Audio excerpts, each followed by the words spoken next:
रीवा जिले के नगर पंचायत डभौरा अंतर्गत ग्राम बस्ती में भूपेश नामक व्यक्ति की प्रताड़ना से दर दर की ठोकरें खा रहा है पीड़ित मिश्रा परिवार।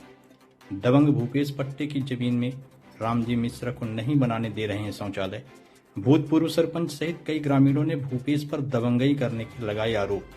त्वरित कार्यवाही नहीं होने पर पीड़ित मिश्रा परिवार ग्रामवासियों की मदद से कलेक्ट्रेट में आमरण अनशन करने को तैयार। मिश्रा परिवार की बहू ने भी दबंगों की खोली पोल। नमस्कार, आप देख रहे हो ज्वेलर टाइम्स और आपके साथ मैं सुशील पाठक। दोस्तों, इस समय में आज जवा ब्लॉक अंतर्गत डभौरा बस्ती गांव में है और हमारे साथ यहाँ पीड़ित मिश्रा परिवार है। मैं उनके घर आया हूँ और उनके घर अंदर आकर मैं इनसे कुछ पूछना चाहूंगा, क्योंकि ये लोग इतना दबंगों के डर से इतना भयभीत हैं कि कोई सच्चाई बयां ये उनके सामने नहीं कर सकते हैं। थोड़ा सा मैं इस पर प्रकाश डालना चाहूंगा। ये मिश्रा परिवार है, ये अपने घर के अंदर शौचालय बनवा रहे हैं, लेकिन दबंगों द्वारा इनके अंदर भी शौचालय बनाने से रोक लगाया जा रहा है। अब और कुछ जो भी जानकारियां होंगी ये खुद ही आप सबको बताना चाहेंगे। तो देखिए, हम पहले एक ये बूढ़ी अम्मा है, अम्मा जी के पास चलते हैं। अम्मा जी, आप इसी गांव की हो, घर की हो? हाँ, यही घर के दादू आज के ना हो है मोड़े का बाल पाके बुढ़ाए जाए। बताइए, आप इस घर में कब से रह रही हैं? ए घर में मोर दादू बहुत दिन से रहता है। हमारा ससुर सोखी के, नानी नाना सोखी के, सब सोखी के। अब हम पंचन हमका 5 कैया सोखे लेते पड़ोसी लेटरिन नहीं बन देता ही। बतावा विकलांग कहाँ जाई का तो लेटरिन अपने भीतर बनाई थे, दीवार के अपने भीतर लेटरिन बनाई थे। हम आपत लगाए, हमारे डबरा था गाड़ी देता, गंदी गंदी भाषा बोला था। बतावा का करिता पर गिर गई, मर गई, कहाँ करी लेटरिन, कहाँ जाई। इनका का नाम है जी? ऐसा करा था भूपेश जी। गाड़ी देख लाठी भूपेश जी नौकरी करा था कहाँ? अरे हाँ, उकालत कहता उकालत कैसे दू भाई हम तो हम मिठी रहा न देव हम निकार बाहर करब रोड में करब। एक भाई नर हमका मार डारे लग जा रोड में कह दे, कहाँ कह दे न हमार सुनाता ही को कौने मेहर का अधिकारी नहीं सुनाता ही। बतावा का करी, जीव दे मर गई। अपना का नाम है अम्मा? हमारा नाम है सावित्री। देखिए ये अम्मा, देखिए अभी अभी हम इस गांव के भूतपूर्व सरपंच जी के घर आ रहे हैं। है भैया कोई? चलिए आइए। देखिए भैया, इस पूर्व सरपंच कौन था? हम। आप? ये क्या नाम है आपका? सुंदर लाल द्विवेदी। अभी हम रामजी मिश्रा जी घर गए थे और ये देखने को मिला कि वो अपने घर के अंदर शौचालय का निर्माण करवा रहे हैं। उनका टैंक वगैरह बन गया है। बावजूद उसके भी जब वो घर में काम लगा देते हैं तो दीक्षित परिवारों द्वारा उनको सताने का प्रयास किया जा रहा है। तो क्या उनका वहाँ शौचालय बनाना उचित है या अनुचित? क्या कहना चाहेंगे आप, क्योंकि भूतपूर्व सरपंच रह चुके हैं, इस समय आपके पास आए? शौचालय बनाना उचित है जी। फिर तब उनके द्वारा क्यों रोक लगाया जा रहा है? वो जबरदस्ती किया जा रहा है जी। सरहंग है इसलिए जबरदस्ती किया जा रहा है उनसे।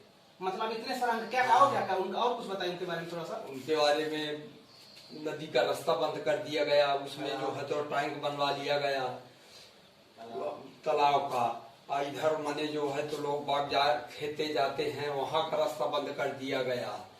एक का नाम सुनील मने जो है सोगौरा का मकान मने जो है तो जबरदस्ती छीना लिया गया, पाछे जो है तो गिरा दिए और उसके घर में ताला बंद किए हैं। मतलब उनका ये पैसा है? पैसा है उनका। देखिए, अभी हम भूतपूर्व सरपंच जी के पास आए, क्योंकि पीड़ित व्यक्ति घर गए। हो सकता है पीड़ित व्यक्ति झूठ बोल सकता है, क्योंकि अपनी बचत के लिए व्यक्ति हर कुछ कर सकता है। इसलिए हम भूतपूर्व सरपंच जी के पास आए हैं। अब सरपंच जी की बातें आप लोग सुन रहे हैं, कुछ और लोग भी यहाँ होंगे शायद। क्या नाम है आपका भैया? कमलेश द्विवेदी। ये बताइए, जो राम जी मिश्रा जी अपने घर में शौचालय बनवा रहे हैं जी, तो उन्हीं की जमीन है किसी और की है? वो उन्हीं की जमीन है। वो कब से इस गांव में रह रहे हैं? और चल रहे, उनके पिताजी रहे हैं, वो रह रहे हैं 80 साल 90 साल से। तो जहाँ शौचालय बनाया जा रहा है तो उनके घर के अंदर ही शौचालय बनाया जा रहा है? अंदर है। कोई शासकीय भूमि है? किसी शासकीय भूमि है, उनकी निजी भूमि है। ठीक। क्या नाम लिखते हैं चाचा? हमारा सुरेश कुमार द्विवेदी। अभी हम राम जी मिश्रा घर गए थे। उनका दीक्षित परिवार शौचालय का विवाद है। विवाद बहुत तगड़ा चल रहा है। तो ये राम जी जो अपने शौचालय बनवा रहे हैं तो अपने घर के अंदर है कि शासकीय भूमि? नहीं, उनके निजी घर के अंदर है। निजी घर के अंदर है। हाँ, हाँ। तो दीक्षित परिवार द्वारा जो आरोप लगाया जा रहा है जो उनके साथ गलत है। गलत है। हाँ, ठीक है ना। रेडी? ये बताइए जी अभी जो प्रकरण आपका दीक्षित परिवार से चल रहा है जी। तो आपने कहीं आवेदन दिया होगा। हाँ हम आप किसके किसके पास गुहार लगाने के पहले तो आप हमारे दर्शकों को ये बताएं। सर पहले मैं थाने गई, थाने से एसडीओपी साहब के पास गई, एसडीओपी साहब से एसडीएम के पास गई, एसडीएम साहब से पुलिस अधीक्षक साहब के पास गई, फिर कलेक्टर साहब के पास गई। उन्होंने क्या कहा उन लोगों ने? रिसीविंग ले लिया सर, अभी कोई प्रक्रिया जारी नहीं लिया। उसका रीजन ये है कि राजस्व विभाग के कोई सामने नहीं आना चाहता। अच्छा। तो जब नायब तहसीलदार साहब ने क्या कहा? नायब तहसीलदार पहले इससे खारिज कर दिए, फिर दोबारा जाके जो हमारी दीक्षित फैमिली है ये दोबारा जाके फिर से इन्होंने स्टे ले लिया उसी जमीन पे। अंतरिम स्थगन का आदेश वहाँ से आ गया। हाँ। आ गया है ना। तो जब आप काम करना शुरू कर दिए यहाँ तब उनके द्वारा क्या किया? जब हम काम करना शुरू करते जो हमारे लेबर थे उनको रोक रहे हैं कि अगर तुम काम करते हो तो तुमको फंसा देंगे, जेल करवा देंगे, काम नहीं करना, तुम लोग इनसे दूर रखोगे, यहाँ काम में नहीं जाना, इस तरह से। मतलब तहसीलदार के स्टे समाप्त करने के बाद भी है वो अभी भी जबरदस्ती कर रहे हैं, काम नहीं करने वाले हैं, है ना। तो इनमें क्या कहा जा सकता है? उनकी ये सरंगाई है फिर? सर अब ये सरंगाई कहे या गुंडागर्दी कहे, अब इसका नाम आप ही लोग दे सकते हैं, है ना। क्या नाम लिखती है? जी मैं संध्या तिवारी लगती हूँ। इस घर की आप कौन है? मैं इस घर की बहू हूँ सर। मेरा ही घर है, मेरे ही मकान में बात चल रहा है ये। हाँ। तो ये पहले घर बना था, ये घर कच्चा था पक्का? ये सर पूरा कच्चा था।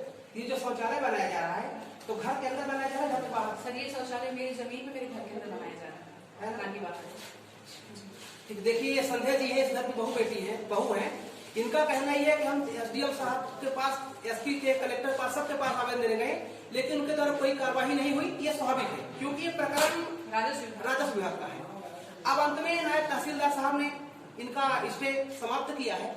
इसके बावजूद भी जब ये लोग काम लगाना चाहती है उन लोगों के द्वारा जबरदस्ती आकर गाली गलौज की जाती है, मारने पीटने की धमकी दी जाती है और मजदूरों से काम बंद करवा दिया जाता है।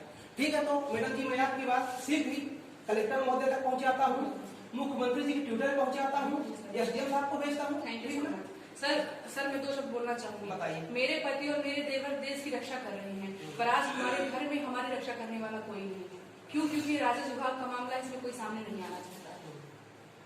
चलिए, बहुत बहुत धन्यवाद संध्या जी, आपने मुझे समय दिया इसके लिए आपको बहुत बहुत तहे दिल से धन्यवाद। जो टाइम से स्टेटस पार्टी